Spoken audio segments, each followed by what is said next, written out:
د شورتي د لوړو زده کړو قومندانۍ څخه 366 تنه منصوبین د 2 میاشتو مسلکي زده کړو وروسته فارغ شول. د شورتي د لوړو زده کړو قومندانۍ اړوند اوومې دورې د 2 میاشتو مسلکي زده کړو په بریالیتوب سره پای ته رسیدو وروسته 366 تنه منصوبین د فارغت سندونه په ترلاسه کولو سره فارغ شول. محترم مولوي صاحب محترم، السلام علیکم ورحمۃ اللہ وبرکاتہ. زه مجيب الرحمن د کورنۍ چارو وزارت د مخابرې او معلوماتي ټکنالوژي ریاست یو تن افسر د خپل تصدیقنامې د اخیستلو لپاره چمتو یم. ژوند د افغانستان اسلامي امارت لپاره خدمت کوم. د فراغت په مراسمو کې د شورتي د لوړو زده کړو قومندانۍ قومندان الحاج پاسوال مولوي محمد وزیر حامد، د کورنۍ چارو وزارت اداري معینت نظامی مرستیال الحاج پاسوال شیخ محمد نظر شینوار او یو شمیر نورو مسؤلینو ګډون کړی و. په مراسمو کې ویناوالو د مسلکي زده کړو پر اهمیت او امنیتي ځواکونو د ظرفیت لوړولو او د خلکو سره د ښه چلند پر ارزښت ټینګار وکړ. د شورتي د لوړو زده کړو قومندانۍ قومندان الحاج پاسوال مولوي محمد وزیر حامد د فارغینو منصوبینو ته د فارغت مبارکي وویل او له هغوی غوښتل چې د خلکو سره په ښه او نرم او اسلامي چلند د مسؤلیت په ترسره کولو او د خلکو د خدمت په برخه کې د خپلو زده کړو په عملي توګه وکاروي. موږ تاسې د دې نظام د برخې په توګه د نظام د ښه چلولو د نظام کې د خپل ولسو د مسلمانانو د ښه خدمت کولو لپاره د علم زده کړې ته ضرورت لرو. لکه دغه یوه موقع چې تاسې ترلاسه کړه او دغه 2 میاشتنی کورس هم ترسره کړو، نو تاسې د دې ولس د خدمت لپاره لارې چارې زده کړې. دا علم د دې لپاره و چې د دې ولس د خدمت لپاره ښه برابر سو او ښه خدمت وکړو. د دې ولس خدمت یقینا هم دومره لوی عبادت لري، دومره لوی عبادت ده او دومره لوی ثوابونه دي کې که یو چا هېڅ جهاد نه یې کړی، که یو چا هېڅ د شپې عبادت نه یې کړی، که چا هېڅ نفلي روزې او نفلي عبادتونه نه یې کړي، خو د یتیمانو مسکینانو او کونډو په خدمت کې لګیا یي، نو دا سړی ګواکې لکه مجاهد داسې ده. یعنې ټول 3 واړه عملونه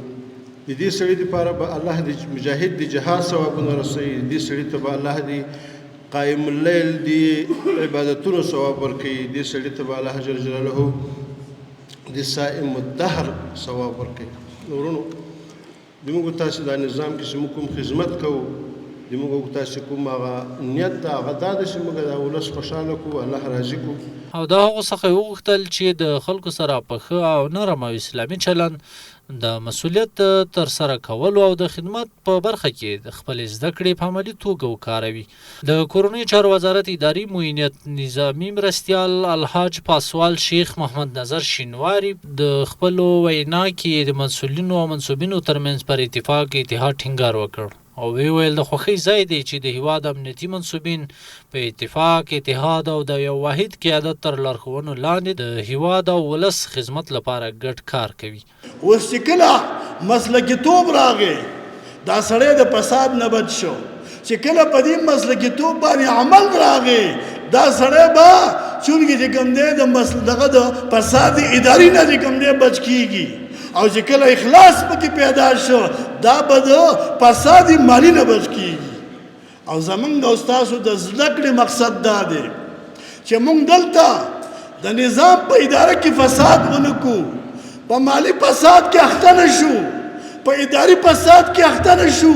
اخلاقي فساد کې اخته نه شو، او دا نظام مکمل ساتنه وکړو او د هر قسم فسادونو نه بچ کړو. بل طرف ته د دې مسلکیتوب د وجې نه، د دې تعلیم د وجې نه،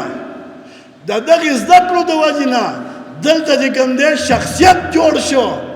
عزت نفس راغی. او چې کله شخصیت جوړونه راغله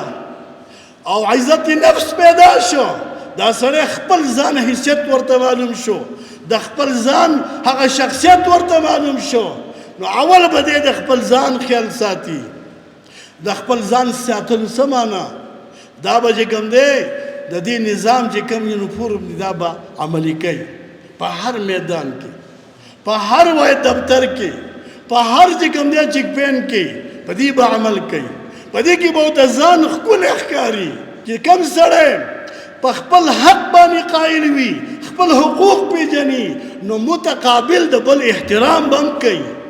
نو انشاءالله معاشره کې به اصلاح راځي معاشره کې به ښکلا راځي دا کله محصلین دا ملګري افسران چې کله فارغ شي او د هغې نه دلته یو ملګری موظف شي چې ته به د کوم دی لږ څه ووایي نو هغه غریب څه وایي دا وایي چې وروره موږ نه پوهېدو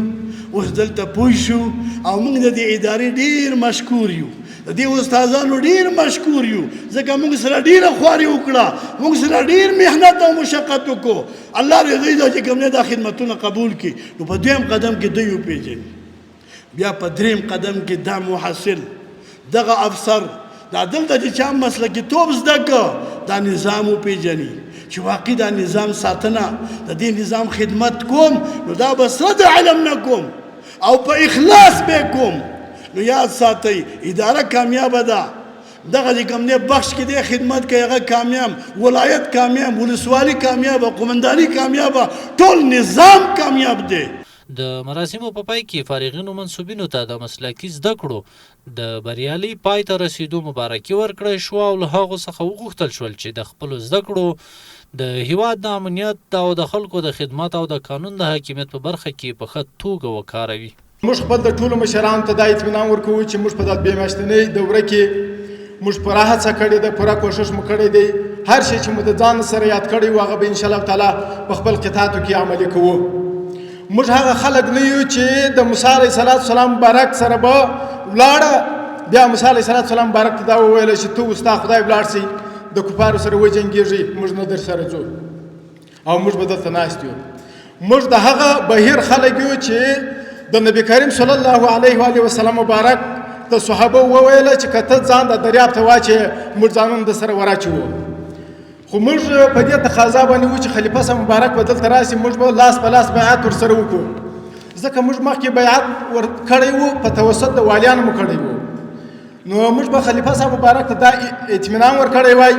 چې قسم په الله دی چې ته موږ ته دا ووایې چې دا ورته ځان واچوئ موږ به خامخا ځان وراچولی وای په دغه د اومه دوره کې چې موږ کوم په د دوره کې اشتراک کړی وو موږ دلته ډېر شیان زده کړه لکه حقوقي جزایي یا امني مسایلو کې جمع نظام کې دې شیانو کې نو موږ کوشش کوو چې دغه کوم شیان چې دلته زده کړه خپل اداراتو خپل قطاعاتو کې دغه انتقال کړو خپل پرسونل باندې تطبیق کړو او خپل د ملت د خدمت جوګه وګرځو الحمدلله د شرطې د لوړو زده کړو قومندانۍ د اساس مسلک کورسونو دا دوره موږ په بریا سره پای ته ورسوله دلته چې کومو ساتنمنانو لوړ رتبه افسرانو او ټیټ رتبه افسرانو ګډون کړی و انشاءالله د دې زده کړو په پای ته رسولو سره به وکړی سي چې په ادارو کې نور هم په مسلکي توګه خدمت وکړي دا د ظرفیت لوړونې دوره وه او خپل ولس ته به په ښه توګه خدمت وکړي او په کومو ځایو کې چې دوی پر دندو ګمارل سوي دي هلته به د نظام ښه نمایندګي وکړي دلته دوه میاشتنیو زده کړو لپاره د لوړو زده کړو قومندانۍ ته رامعرفي کړي وو چې دا دوه میاشتنۍ زده کړې مې په ډېره ښه اعلی درجه سره سرته ورسولې چې په آینده کې به یې موږ په خپلو دفترونو او قطاعاتو کې په بشپړ ډول عملي کړو په خپل ځان او په خپلو همکارانو باندې دغه تیره دوره چې 2 میاشتې وخت ونیو مسلکي دوره وه په دې کې موږ شاوخوا 14 نوه مختلف کورسونه ورته دایر کړي ول نو په هره برخه کې کوم زموږ چې کوم مداوین راتله نو په هره برخه کې دوی موږ برابر کړه تر څو پورې ټولنې ته صادقانه خدمت وکړي